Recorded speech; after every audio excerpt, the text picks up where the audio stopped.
खतरा है, हम पर जीवन पर खतरा हो गया, सब विरोधी सब मार देगा। किसी महिला ने पीछे से पूछा, आधा अंग्रेजी आधा हिंदी में, कि भाई आप पर भरोसा क्यों करें। को बता रहे हैं कि इससे ज्यादा मूर्ख वाला कोई सवाल नहीं हो सकता। और हम शकल से इतने बेवकूफ तो आपको नहीं दिख रहे हैं कि अगर हमको आपको धोखा देना है तो खड़ा होकर कहेंगे कि धोखा देंगे।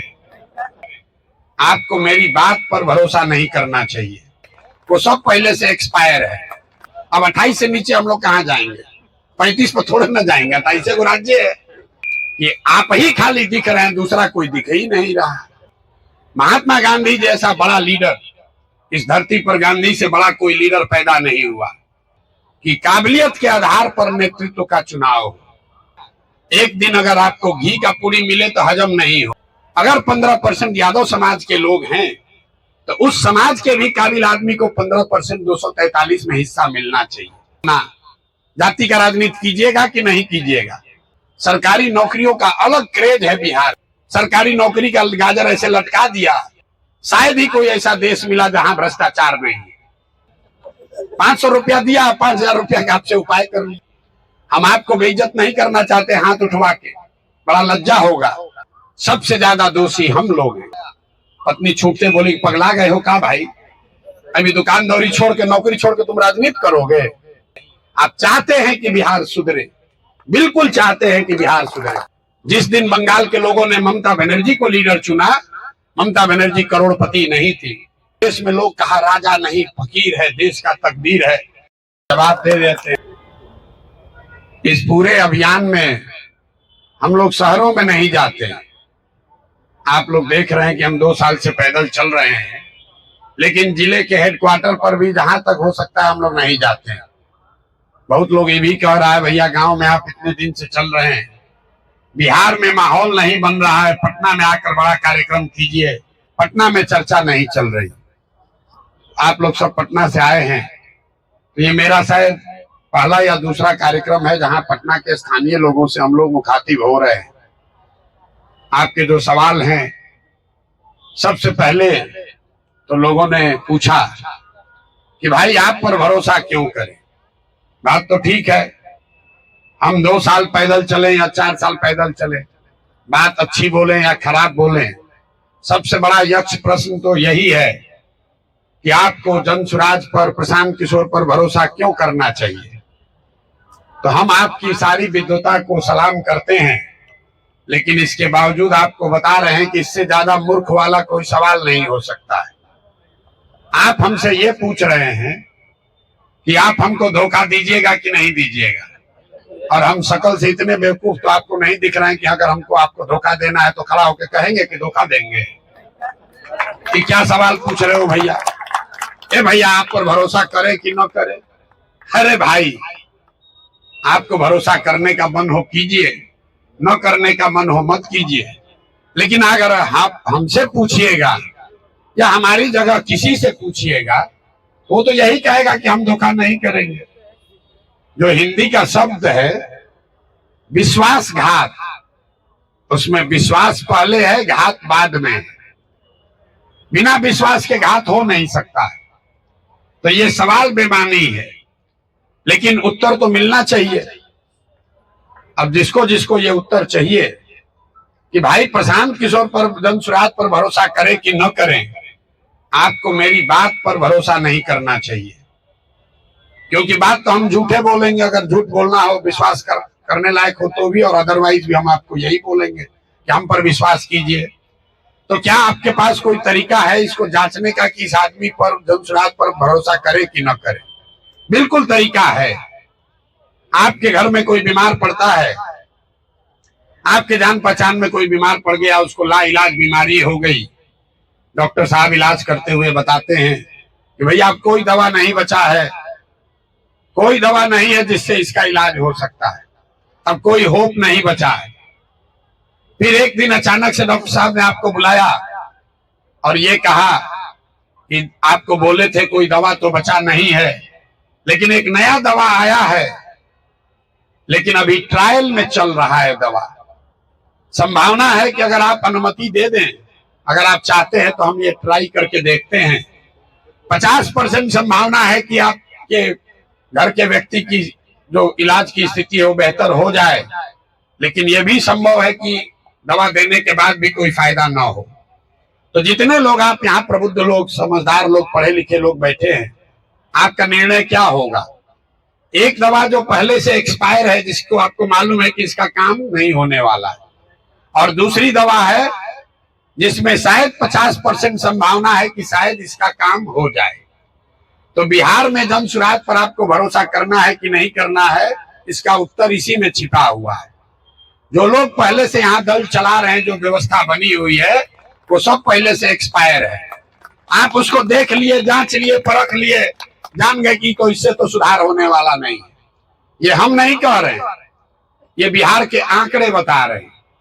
ये आपको, हमको, कई लोगों को लगता है कि लालू जी ने बिहार को बर्बाद कर दिया। कोई नीतीश को गाली दे रहा है, कोई कांग्रेस को दोषी बताता है, कोई मोदी जी को दोष दे रहा है। आंकड़ों को अगर आप देखिएगा दलगत राजनीति से, विचारधारा से ऊपर उठकर, तो आपको, हमको पता चलेगा कि 1990 में जब लालू जी मुख्यमंत्री बने, उस समय भी देश का सबसे गरीब और पिछड़ा राज्य था बिहार। 2004-05 में जब नीतीश बाबू मुख्यमंत्री बने, तो भी देश का सबसे गरीब, पिछड़ा, निरक्षर, भुखमरी वाला राज्य था बिहार। और आज 19 वर्ष के नीतीश कुमार के शासन के बाद आज भी देश का सबसे गरीब और पिछड़ा राज्य है बिहार। तो इसका मतलब है कि जितना लोग बिहार चलाए, जिसमें हमारे जैसे लोग भी शामिल हैं 1-2 साल के लिए, हम लोग के सारे प्रयास के बावजूद ये बिहार की जो बीमारी है वो दूर नहीं हुई। सब दवा करके आप देख लिए, आपने कांग्रेस को जिताया, उसके बाद लालू जी को बनाए, उनका सामाजिक न्याय भी देख लिया, नीतीश कुमार का न्याय संघ विकास भी देख लिया, मोदी जी का भाषण भी सुन लिए, उनका भी जादू देख लिए, बिहार का दशा नहीं सुधरा।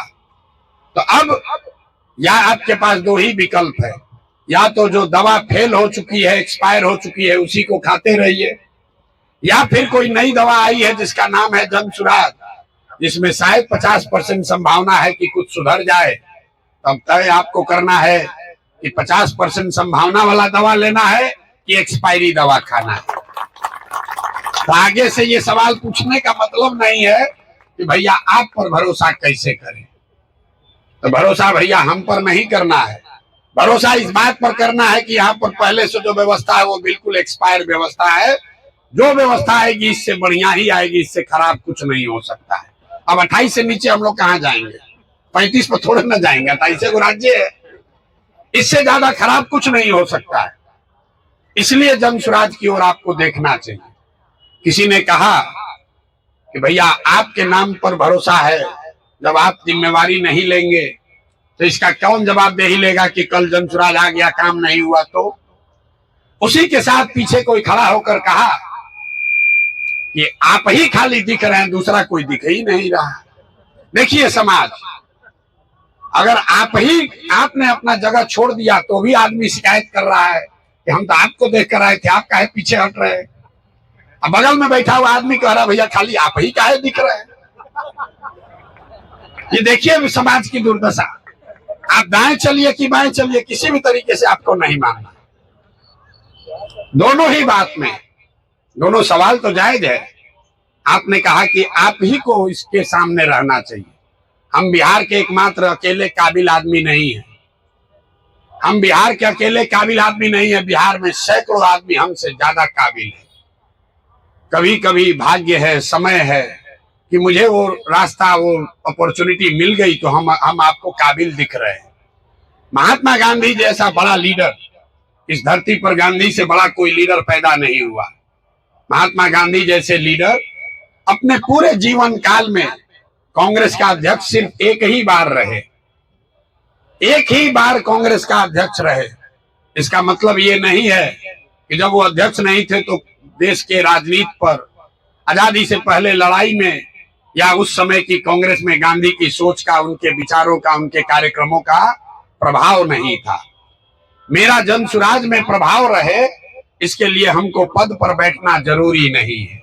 जरूरत इस बात की है कि बिहार के समाज में ये चेतना आए कि काबिलियत के आधार पर नेतृत्व का चुनाव हो। किसी महिला ने पीछे से पूछा, आधा अंग्रेजी आधा हिंदी में, कि भैया आप तो जाति का बात कर रहे हैं, महिला एम्पावरमेंट की बात कर रहे हैं। 40 महिला अगर जीत के चली जाएगी उससे क्या फायदा होगा? अगर 40 महिला के जीत के जाने से फायदा नहीं होगा तो महिला से चूल्हा चक्की कराने से तो फायदा होगा नहीं। लोकतंत्र में तो अगर आप नीति न्याय बनाने वाले बनेंगे, पॉलिसी में आपकी भागीदारी होगी, तभी आपकी चिंता होगी। ऐसा नहीं है कि महिला जाएगी तो ही महिला की चिंता करेगी, पुरुष भी चिंता कर सकते हैं, लेकिन भागीदारी सबकी होनी चाहिए। किसी ने सवाल पूछा, आप जाति से कैसे निपटिएगा, जाति को कैसे ट्रीट कीजिएगा, क्या आपका आधार भी जाति होगा? हम लोगों ने मन से खड़े होकर कहा है कि जिस समाज में जिसकी आबादी जितनी है, जिस आबादी की, जिस समाज की, जिस जाति की जितनी आबादी है, उसको उसकी हिस्सेदारी मिलनी चाहिए। लेकिन जैसे डालडा का पूरी अगर रोज आप खाइएगा, एक दिन अगर आपको घी का पूरी मिले तो हजम नहीं होगा। तो बिहार में ये जाति और हिस्सेदारी की नारा इतना चल गया है कि लोगों को समझ में नहीं आ रहा है कि हम लोग क्या कह रहे हैं। हम ये नहीं कह रहे हैं कि आपकी जाति ज्यादा है तो आपको ज्यादा भागीदारी मिलेगी। हम ये कह रहे हैं कि चुनाव का पैमाना एक और एकमात्र काबिलियत ही का पैमाना है। लेकिन आप ये समझिए कि जो आदमी भी काबिल है वो किसी न किसी जाति का है, और हर जाति में काबिल आदमी भी है। मान लीजिए कि 243 लोगों को विधायक का चुनाव लड़ाना है, तो बिहार में 243 काबिल आदमी है, ऐसी बात तो है नहीं। बिहार में तो लाखों लोग काबिल निकल कर आ रहे हैं। तो 243 में किसको कितनी भागीदारी मिलेगी? तो उस भागीदारी को तय करने के लिए उसके जाति की संख्या का ध्यान रखना है कि अगर 18% दलित है तो जितने काबिल लोग आ रहे हैं उसमें 18% दलित समाज की भी भागीदारी होनी चाहिए। अगर 15% यादव समाज के लोग हैं तो उस समाज के भी काबिल आदमी को 15% 243 में हिस्सा मिलना चाहिए। लेकिन वो हिस्सेदारी इसलिए नहीं मिलेगी कि वो यादव है कि दलित है कि कुशवाहा है। वो हिस्सेदारी इसलिए मिलेगी कि वो काबिल है। लेकिन काबिल आदमी जितनी सीट है उससे ज्यादा है, तो उनका प्रोपोर्शन, उनका अनुपात क्या होगा, इसके लिए जाति की बात है। जैसे मैं आपको उदाहरण देता हूं, जन सुराज ने कहा कि हमारा पहला अध्यक्ष दलित समाज से होगा। तो कोई खड़ा होकर कह सकता है कि भाई आप भी तो जाति का बात करने लगे, दलित का वोट लेना चाहते हैं। नहीं, हम लोगों ने क्या कहा कि इस दल का नेतृत्व समाज के सभी वर्गों का बराबर अधिकार उसका है। तो समाज को बड़े अगर भागों में बांटिएगा, 5 भाग होता है। एक सामान्य वर्ग है, एक ओबीसी वर्ग है, एक ईबीसी वर्ग है, एक मुस्लिम है और एक दलित है। ये बड़े स्तर पर 5 वर्गों में आप समाज को बांट सकते हैं। अब नेतृत्व का क्षमता सब में है, सबको नेतृत्व का अवसर मिलेगा, बराबर मिलेगा, एक साल सबको अवसर है। सवाल है कि पहले अवसर किसको दिया जाए। अगर आप पिता हैं और अपने घर में संपत्ति का बंटवारा कर रहे हैं, आपके 5 बच्चे हैं, 5 को संपत्ति का बंटवारा कीजिएगा, 5 को बराबर ही दीजिएगा। लेकिन अगर उसमें एक बच्चा कोई विकलांग है, दिव्यांग है, तो आप ये सोचते हैं कि भाई 4 को पैसा दे देता हूं और जिस घर में रहता हूं ये अपने दिव्यांग बच्चे को दे दूं, क्योंकि अगर इसको पैसा दे भी दिया तो इसको बनाने में तकलीफ आएगी। तो हमने लोगों के, समाज के सामने ये बात रखी कि भाई मिलना सबको बराबर है, लेकिन सबसे पहले किसको मिलना चाहिए। तो जो समाज में आर्थिक, सामाजिक, शैक्षणिक तौर पर सबसे पीछे है, उसको सबसे पहला हक मिलना चाहिए। तो लोगों ने तय किया कि नहीं भैया, दलित समाज सबसे पीछे है, इसलिए उसको सबसे पहला हक मिलना चाहिए। दूसरा, अगर ईबीसी समाज है तो उसको मिलना चाहिए, तीसरा मुस्लिम है तो उसको मिलना चाहिए, फिर ओबीसी को मिले, फिर सामान्य वर्ग को मिले। और फिर हमने सब लोगों से पूछा, जिसका नंबर अंतिम में आना है, ओबीसी समाज के लोगों से पूछा, सामान्य वर्ग के लोगों को खड़ा करके पूछा कि बताइए आपको इससे कोई ऑब्जेक्शन तो नहीं है। तो लोगों ने कहा भैया कोई ऑब्जेक्शन नहीं, हम लोग आगे हैं, हम आगे चलेंगे। देखिए यही बात यहाँ पर नेता कैसे बताते हैं। दलित समाज के लोगों को, ईबीसी समाज के आदमी को कहता है कि सामान्य वर्ग का आदमी है, ये आगे बढ़ गया है, इससे छीनो, इससे झगड़ा करो, ये तुमको लूटा है, ये तुमको बर्बाद किया है। हम लोग क्या कह रहे हैं? हम उसको लड़ाने के बजाय ये कह रहे हैं कि भाई तुम सामान्य वर्ग में हो, आप ओबीसी वर्ग में हो, आपका हमारा कोई भाई कोई पीछे छूट गया है, अब आपकी जिम्मेवारी है कि आप उसका हाथ पकड़ कर ले चलो। हम लड़ाने की बात नहीं कर रहे, हम जो आगे चला गया उसको ये जिम्मेवारी का एहसास करा रहे हैं कि अगर आपका भाई कोई पीछे छूट गया है तो उसको लेकर साथ में चलिए। दोनों में फर्क है, लेकिन फर्क नुआंस है, डिटेल में है। और अभी जमाना है 2020 का, व्हाट्सएप का। आपको लगता है हाँ या ना, जाति का राजनीति कीजिएगा कि नहीं कीजिएगा? अरे भाई, अगर आप राजनीति करते हैं तो समाज के सभी पहलुओं को आपको लेकर चलना है। जाति भी समाज की एक बड़ी सच्चाई है, लेकिन जाति समाज की एकमात्र सच्चाई नहीं है। अगर आप राजनीति कर रहे हैं तो जैसे आपको समाज की गरीबी को समझना है, समाज के विश्वास को, आस्था को समझना है, वैसे ही समाज के जाति को भी आपको समझना है। लेकिन जाति को समझकर राजनीतिक समायोजन करना और जाति की राजनीति करना, दोनों में जमीन आसमान का फर्क है। समझ आपको जरूर होनी चाहिए, जिसकी जो भागीदारी बनती है वो आपको देना बनता है, लेकिन इसके लिए आपको जातियों में आपस में विद्वेष फैलाने की जरूरत नहीं है, आपस में उसको लड़ाने की जरूरत नहीं है। बिहार में पिछले 30 वर्ष में जातियों को हिस्सेदारी भागीदारी नहीं दी गई, उनकी चिंता नहीं की गई, उनको आपस में लड़ाया गया। जैसे यहाँ देख लीजिए, जितने बहुत यहाँ पर युवा साथी आए हैं, सरकारी नौकरियों का अलग क्रेज है बिहार में। जिसको देखिए वो खुद सरकारी नौकर बनना चाहता है, अपने बच्चे को सरकारी नौकरी दिलाना चाहता है। लोग दावा कर रहे हैं कि 10 लाख नौकरी दे देंगे, कोई कहता है हम नौकरी में 50% रिजर्वेशन दे देंगे, कोई कह रहा है हम 70 कर देंगे। और जो गरीब पढ़ा लिखा नहीं उसकी बात छोड़िए, जो पढ़े लिखे लोग हैं उसको भी नहीं बुझा रहा है। मैं आपको एक आंकड़ा देता हूं, पूरे बिहार में चपरासी से लेकर मुख्य सचिव तक टोटल जितने लोग सरकारी नौकरी में हैं, सबकी गिनती कीजिएगा तो कुल 23 लाख लोगों को ही सरकारी नौकरी मिला है। बिहार की आबादी है 13.5 करोड़, मतलब 1.97% लोग ही सरकारी नौकरी कर रहे हैं। 98% को ना सरकारी नौकरी मिला है ना आगे मिलेगा, लेकिन 13 करोड़ लोग को बेवकूफ बनाकर सरकारी नौकरी का गाजर ऐसे लटका दिया और आप लोग उसी में लगे हुए हैं। सारे लोग, हम लोग, कि किसको पहले मिल जाए, उसी में लड़के ट्यूशन कर रहे हैं, उसी में रिजर्वेशन के लिए आंदोलन चल रहा है, उसी में कोई अपना सर्विस कंडीशन बनाने के लिए लड़ रहा है। भैया, अगर सब आपको रिजर्वेशन मिल भी जाए तो भी 23 ही लाख तो हुआ, 98% आदमी को तो कोई फायदा होना ही नहीं है। ये यहाँ की परेशानी है। जब तक आप चीजों को समझेंगे नहीं, जब तक जो समझ रहे हैं उस पर अमल नहीं करेंगे, तब तक सुधार नहीं संभव है। हम 2 बरस से चल रहे हैं, उससे सुधार नहीं होगा।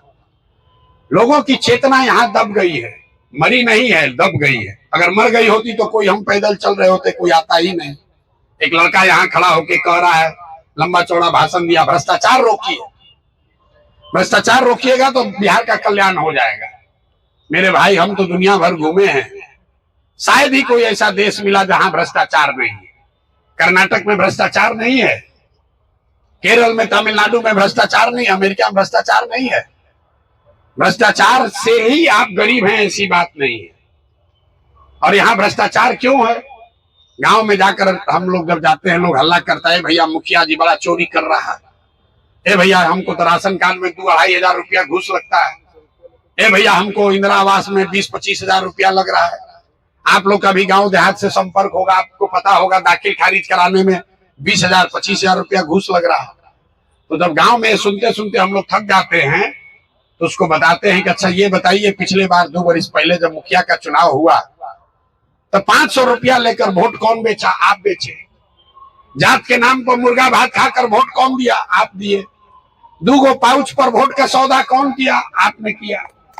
और जो जितना बड़ा पैसा बेचा है, वोट बेचा है, वो सबसे पहले गांव में हल्ला करता कि भैया बिहार में भ्रष्टाचार बहुत है, भ्रष्टाचार खत्म कीजिए। तो हम लोग गांव में कहते हैं भैया 500 रुपया लेके वोट दोगे तो तुम्हारा मुखिया विधायक चोर नहीं होगा तो हरिश्चंद्र होगा।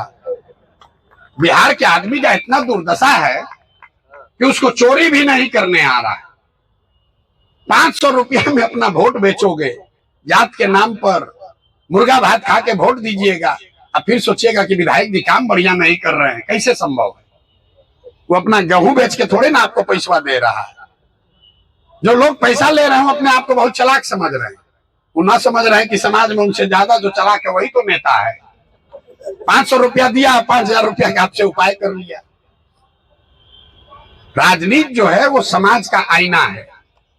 समाज में अगर जाति है तो राजनीति में भी जाति होगी।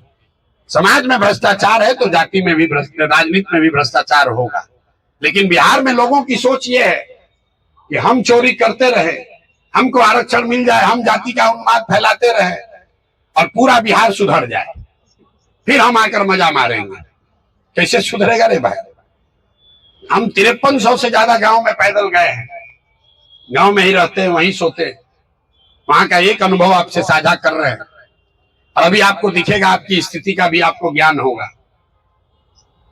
5300 गांव में हम अपनी भाषण की शुरुआत में पहले कहते हैं, सब सुनने के बाद ये बताइए कि आपके गांव पंचायत में सारी समस्या को छोड़ दीजिए, कम से कम आपके बच्चों के लिए पढ़ाई रोजगार होना चाहिए कि नहीं होना चाहिए? आपको मैं बता रहा हूं 5300 गांव में 100% लोग, चाहे वो किसी जाति के हैं, धर्म के हैं, पढ़े लिखे हैं, अनपढ़ है, महिला पुरुष, गरीब अमीर, सब आदमी 100% हाथ उठाकर कहता है कि नहीं भैया इतना तो होना ही चाहिए। रोजगार पढ़ाई काहे नहीं होना चाहिए? तो होना ही चाहिए। उसको नहीं मालूम है कि दूसरा सवाल क्या है। दूसरा सवाल पूछते हैं कि अच्छा आप सब लोग अपने अपने बच्चों के सर पर हाथ रखो और रख कर बताओ कि तुमने अपने बच्चों के पढ़ाई रोजगार के लिए वोट दिया है कि नहीं दिया है। आज तक 5300 गांव में एक आदमी भी नहीं मिला, एक आदमी भी नहीं मिला जिसने कहा कि हम भैया अपने बच्चों के पढ़ाई रोजगार के लिए वोट दिए। हम आपको बेइज्जत नहीं करना चाहते हाथ उठवा के, बड़ा लज्जा होगा, लेकिन आप भी न उठा पाओगे क्योंकि आपने भी अपने बच्चों के पढ़ाई रोजगार के लिए वोट नहीं दिया है। यहाँ आप शहर में रहते हैं तो आप ज्यादा चालाक नहीं है। इतने हुआ होगा कि आप इतना चालाक है कि आप वोटें देने नहीं गए थे। बिहार में जो शहर में रहने वाला आदमी है, बुद्धिजीवी, अपने आप को इंटेलेक्चुअल करने वाले हम लोग, सबसे ज्यादा दोषी हम लोग हैं।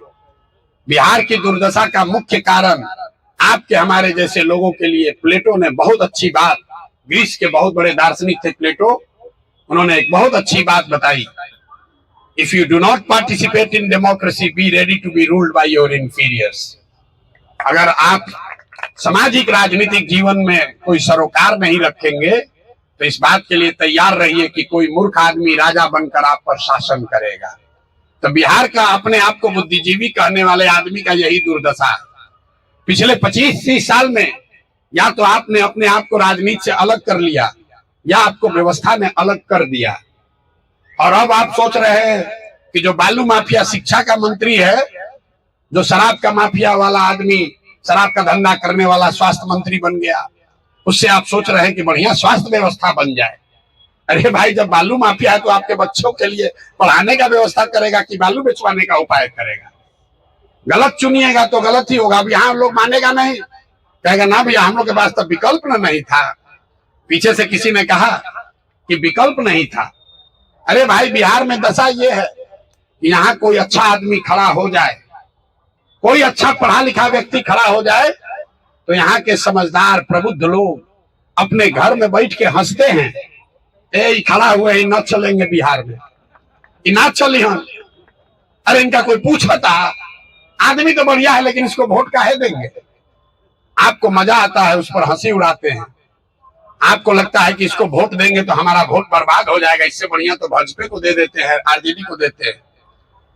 मेरे भाई, जितनी बार आपने किसी अच्छे व्यक्ति को वोट नहीं दिया, आपके एक वोट नहीं देने से आदमी जब हारा तो एक आदमी हारा, लेकिन 100 आदमी का हिम्मत, अच्छे आदमी का हिम्मत टूटा। वो राजनीति में अब नहीं आना चाहता है क्योंकि उसको लगता है भैया देखो खड़ा हुए थे प्रोफेसर साहब, उनका क्या दशा हुआ। आदमी उदाहरण देता है, ए भैया वो डॉक्टर साहब खड़ा हुए, देखिए उनको 300 वोट मिला, वो समाज के लिए जीने मरने वाले आदमी थे, खड़ा हुए, उनको 1500 वोट मिला। तो हमारी भूमिका क्या है? हमारी भूमिका कुम्हार की है। घड़ा कैसे बनता है? घड़ा जो है वो मिट्टी और चाक से बनता है। वो किसी कुम्हार कितना भी हुनरमंद हो, अगर बढ़िया मिट्टी और चाक ना हो तो घड़ा नहीं बन सकता है। तो हमारी भूमिका बस इतनी ही है कि लोगों का जो विश्वास खत्म हो गया है कि बिहार में भी अच्छा आदमी चुनाव लड़के जीत सकता है, उस विश्वास को पैदा किया जाए। मान लीजिए कि कभी आपके जीवन में मन में आया बात, भैया हम भी समाज के लिए कुछ करें, लड़े चुनाव, कुछ सुधार करें। आप घरे गए, पत्नी को बताया, पत्नी छूटते बोली पगला गए हो का भाई, अभी दुकानदारी छोड़ के, नौकरी छोड़ के तुम राजनीति करोगे? बाल बच्चा अभी पढ़ना है, बेटी का ब्याह करना है, तुम राजनीति करने चल दिए। आपका आधा हौसला हो गया। फिर दो चार दोस्त मित्र से पूछे तो उसने कहा भाई कहाँ पढ़ रहे हो, सब चक्कर में ना लगेगा। फिर भी आप पढ़े हुए कि ना भाई हमको तो राजनीति करना ही है, कुछ सुधारना है। किसी को जुगाड़ किए, किसी नेता के पास गए तो कहा कि भैया टिकट तो मिलेगा, अच्छा देखते हैं 2 करोड़ रुपया तब तक भिजवाइए। आप उसी दिन लेकर भागिएगा अपना धोती कुर्ता के, भैया आप छोड़ो भैया, ठीक है कह रही थी पत्नी, हमारे बस का नहीं है। लेकिन अभी आप जाकर कहिएगा कि भैया प्रशांत किशोर से मिले थे, जनसुराज में गए, वो कह रहे हैं कि राजनीति में हम आएंगे, हम चुनाव अगर लड़ेंगे तो मुखिया बन सकते हैं, विधायक बन सकते हैं। तो पत्नी का अभी तो मन नहीं होगा, लेकिन कहेगी ना भैया अगर कह रहा है प्रशांत किशोर तो एक बार सोच सकते हो, देखो। फिर आपको पता चलेगा ना भाई यहाँ तो कोई पैसा नहीं लग रहा है, धक्का नहीं दे रहा है, चंदा नहीं मांग रहा है। तो आपका दोस्त मित्र भी कहेगा ना भाई बढ़िया आदमी है, आदमी तो ठीक है, अगर आप हमारे तो कोशिश कीजिए। फिर एक दिन आकर हमसे सेल्फी खिंचा लीजिएगा, फेसबुक पर डालिएगा, तो 4 आदमी लिखेगा कि भैया बढ़िया काम कर रहे हैं, आप तो ठीक जगह पहुंच गए। तो अब आपका हिम्मत बनेगा, लड़िएगा आप ही, जीतिएगा आप अपनी ताकत से। हमारी भूमिका बस इतनी है कि आपको निर्णय लेने में थोड़ी सी हम मदद कर रहे हैं। आप देखिएगा इसी बिहार में जहां लोग समझते हैं कि जाति नहीं है तो राजनीति नहीं होगा, पैसा नहीं है तो राजनीति नहीं होगा, बाहुबल नहीं है तो राजनीति नहीं होगा, इसी बिहार में लोग आ रहे हैं। आप जैसे लोग यहाँ शाम में आए हैं, इसलिए नहीं आए हैं कि हम कोई एमएलए विधायक हैं, इसलिए नहीं आए हैं कि हम आपकी कोई मदद करने आए हैं, क्योंकि जो मैंने आपको बात बताई, बिहार की लोगों की चेतना दब गई है, वो मरी नहीं है। आप चाहते हैं कि बिहार सुधरे, बिल्कुल चाहते हैं कि बिहार सुधरे, आपके पास अवसर नहीं मिल रहा। और आपको 3 जो आपको भ्रम जो रोकता है राजनीति में आने से, वो मैं चाहता हूं दूर करना। फिर अगर आपका कोई सवाल होगा तो आपका जवाब देंगे। 3 जो सबसे बड़ी बात बिहार के लोगों को बताई जाती है कि अगर राजनीति करना है तो आपकी जाति का समीकरण होना चाहिए। दूसरा लोग बताते हैं कि आपके पास बाहुबल होना चाहिए। तीसरा लोगों को लगता है भैया पैसा बहुत होना चाहिए। ये तीनों बात पूरी तरीके से झूठ है, पूरी तरीके से झूठ फैलाया गया है। अभी आपको बता रहे हैं क्यों फैलाया गया है और अभी आपको दिखाएंगे भी, आपको समझ में आएगा। बिहार में पिछले 30 वर्ष में जितने लोग सांसद विधायक बने हैं, चाहे जिस दल से बना हो, राजद से, जदयू से, भाजपा से, कांग्रेस से, लेफ्ट से, जितने लोग सांसद विधायक बने, सबका सूची बनाइएगा तो आपको पता चलेगा कि 1250 परिवार के लोग ही यहाँ पर विधायक सांसद बने। बिहार की आबादी है 13.5 करोड़, करीब करीब 3.5 करोड़ परिवार यहाँ रहते हैं, लेकिन विधायक मंत्री सांसद यहाँ 30 वर्ष में सिर्फ 1250 परिवार का आदमी बना है। एक उदाहरण देकर आपको समझाएंगे तो आपको समझ में आएगा। आपको लगता है कि लालू जी परिवार का राजनीति करते हैं, किसी को लगता है रामविलास पासवान जी के पार्टी में परिवार का प्रभाव है। आप भाजपा को देखिए, भाजपा में अभी राज्य के उप मुख्यमंत्री हैं सम्राट चौधरी जी। सम्राट चौधरी जी कौन है? इनके पिताजी शकुनी चौधरी जी। जब कांग्रेस का शासन था इस राज्य में तो शकुनी चौधरी जी विधायक और मंत्री थे। हमको कोई शकुनी चौधरी और सम्राट चौधरी से मतलब नहीं, हम आपको उदाहरण देके समझा रहे हैं। जब कांग्रेस से लोगों को गुस्सा हुआ, लोग लालू जी को लाए, तो शकुनी चौधरी उसमें भी विधायक और मंत्री थे। फिर लोगों ने कहा लालू का राज जंगल राज हो गया, नीतीश को लाओ, तो नीतीश के शासन में भी विधायक और मंत्री थे शकुनी चौधरी जी। फिर नीतीश जी छोड़कर भागे, मांझी जी बने, उसमें भी विधायक और मंत्री थे शकुनी चौधरी जी। और आज अगर भाजपा का कुछ ताकत बन गया है तो उसको भी कोई टैलेंटेड समाज का, सामान्य परिवार का, कुशवाहा परिवार का कोई नहीं मिला, उसको भी शकुनी चौधरी का लड़का ही मिला। दल अलग अलग है। 30 वर्ष में आप समझ रहे हैं कि हम भाजपा हरा रहे हैं, लालू हरा रहे हैं, नीतीश ला रहे हैं, लेकिन परिवार वही है। तो आप पूरे बिहार में ये देखिएगा, हर विधानसभा में, हर लोकसभा में 4, 5, 6 परिवारों ने कब्जा कर रखा है। और ये कब्जा कैसे बना हुआ है? ये कब्जा ऐसे बना है कि आपको ये मन में बैठा दिया गया है कि जब तक यहाँ जाति का समीकरण नहीं होगा, जब तक आपके पास पैसा बाहुबल नहीं होगा, तब तक आप राजनीति नहीं कर सकते। तो कोई डर के मारे आता ही नहीं है। अब इस तीनों पहलू को आप ठीक से समझ लीजिए, फिर घर जाइए, पैसा वसूल है। जिसको जिसको लगता है कि बिहार में बाहुबल के दम पे राजनीति होती है, यहाँ पर मुखिया जो जीत जाता है तो 4 गो गन में लेके घूमता है, कहता भैया समाज में बड़ा खतरा है, हम पर, जीवन पर खतरा हो गया है, सब विरोधी सब मार देगा। इस पूरे अभियान में हम 2 वर्ष से पैदल चल रहे हैं। बहुत बड़ी व्यवस्था लेकर हम लोग चलते हैं, करीब 400-500 लोग साथ में रहते हैं, लेकिन इस पूरे अभियान में एक भी सिपाही साथ में नहीं होता है। हम 2 बरस से पैदल चले, हर जाति हर समाज के लोग के गांव में गए, गांव में ही रहते हैं, वहीं सोते हैं, सरे में ही रहते हैं, और आज तक हमको अभी तक कुत्ता ने भी नहीं काटा है, कुत्ता ने भी नहीं काटा है। अगर समाज में लोग इतना ही हिंसक होते तो हमको तो कब का लोग मार दिया रहता। आज तक किसी ने एक कंकड़ भी नहीं फेंका, किसी ने एक थप्पड़ भी नहीं मारा, कोई परेशान नहीं किया। ये डर आपके मन में बैठाया गया है। दूसरा, लोगों को लगता है भैया पैसा बहुत चाहिए, भैया आपके पास तो पैसा बहुत है इसलिए आप राजनीति कर रहे हैं। ये भी आपका बहुत बड़ा भ्रम है।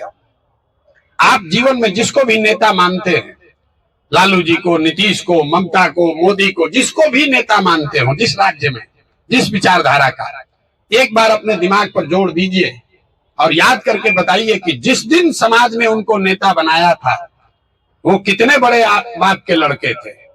जिस दिन बिहार की जनता ने लालू जी को राजा बनाया, लालू जी टाटा बिरला के लड़के नहीं थे। जिस दिन बिहार के लोगों ने नीतीश कुमार को नेता बनाया, नीतीश कुमार कोई धन्ना सेठ नहीं थे। जिस दिन बंगाल के लोगों ने ममता बनर्जी को लीडर चुना, ममता बनर्जी करोड़पति नहीं थी। जिस दिन मोदी को किसी ने जिताया होगा, मोदी किसी बहुत बड़े बाप के लड़के नहीं थे। ये आपको क्यों लगता है कि पैसे से ही राजनीति होगी? ऐसा इसलिए लगता है कि नेता जीतने के बाद भ्रष्टाचार करके पैसा वाला बन जाता है। फिर आपको दिखता है अरे बाप रे बाप, ये तो इतना बड़ा काफिला है, इतना आदमी को खिलाना है, इतना आदमी को चलाना है, ये तो करना पड़ेगा, तो बहुत रुपया लगेगा। लेकिन सच्चाई ये है कि समाज ने जब जिस किसी को नेता बनाया है वो पैसे वालों लोग नहीं थे। पैसा जो है वो पेट्रोल के जैसा है। अगर आपके पास गाड़ी है तो पेट्रोल लगेगा, लेकिन अगर गाड़ी ही ना हो तो एक टैंकर भी पेट्रोल मिल जाए उसको लेकर कहीं नहीं जा सकते। तो अगर समाज में आपके प्रति लोगों की भावना अच्छी है, आपके पास वोट है, तो समाज से नोट का जुगाड़ कहीं ना कहीं से हो जाएगा, थोड़ा कम या ज्यादा, लेकिन व्यवस्था हो जाएगा। लेकिन अगर खाली पैसा है तो उससे वोट का गारंटी नहीं है। भाजपा के पास बहुत रुपया है, वो बहुत रुपया इसलिए है कि भाजपा के पास 15-20 करोड़ वोट है, क्योंकि अंबानी, खाली पैसे से अगर वोट होता तो अंबानी के पास तो भाजपा से 100 गुना ज्यादा पैसा है, उनके पास वोट क्यों नहीं है? अगर वोट है तो पैसा आएगा। अब तीसरा और सबसे बड़ा यक्ष प्रश्न बिहार के लोगों के लिए, सब तो भैया ठीक है, जाति से कैसे निपटिएगा? बिहार में तो सब जातीय पर होता है। अच्छे खासे पढ़े लिखे लोग, समझदार लोग, उनको समझ में नहीं आता है कि भैया ये गलत भावना बनाई गई है। आपको लगता है कि भैया कुछ कर लीजिए, लास्ट में तो जाते पर वोट पड़ेगा। तो इस थियरी को, इस हाइपोथेसिस को, इस मन की शंका को जांच के देखिए। हम आपको 1-2-3 उदाहरण देंगे। 1984 में बिहार में कांग्रेस की सरकार बनी, बहुत बड़े बहुमत से राजीव गांधी जीत कर आए। आपसे पूछेंगे, आप तो कह रहे हैं कि भैया सब जातीय पर वोट देता है, तो ये बताइए 1984 में कांग्रेस को वोट किसने दिया? तो लोग तुरंत कहेंगे बिहार में लोगों को राजनीति का समझ बहुत है, बकैती भी बहुत है।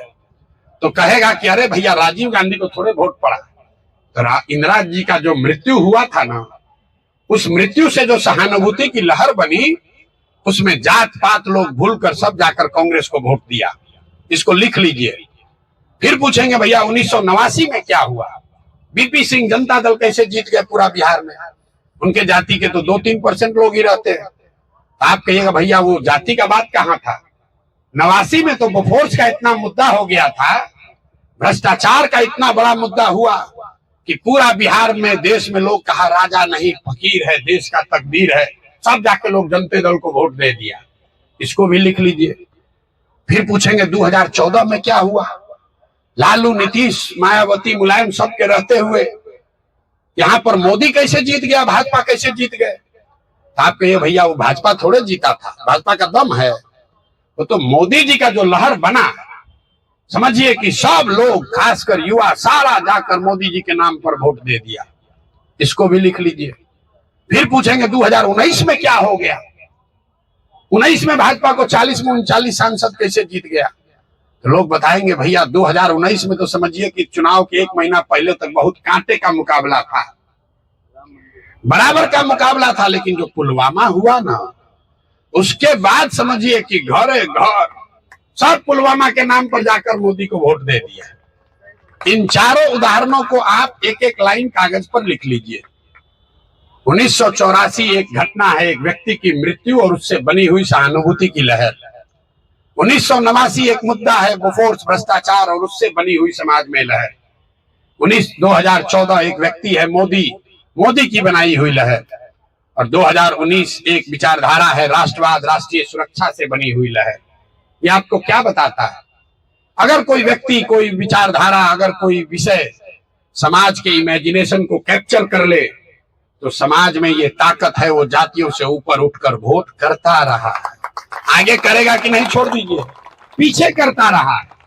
लेकिन आपको लग रहा है कि जातीय पे वोट पड़ता है, क्यों लगता है, इसलिए कि हमने कई चुनाव का आपको हवाला नहीं दिया।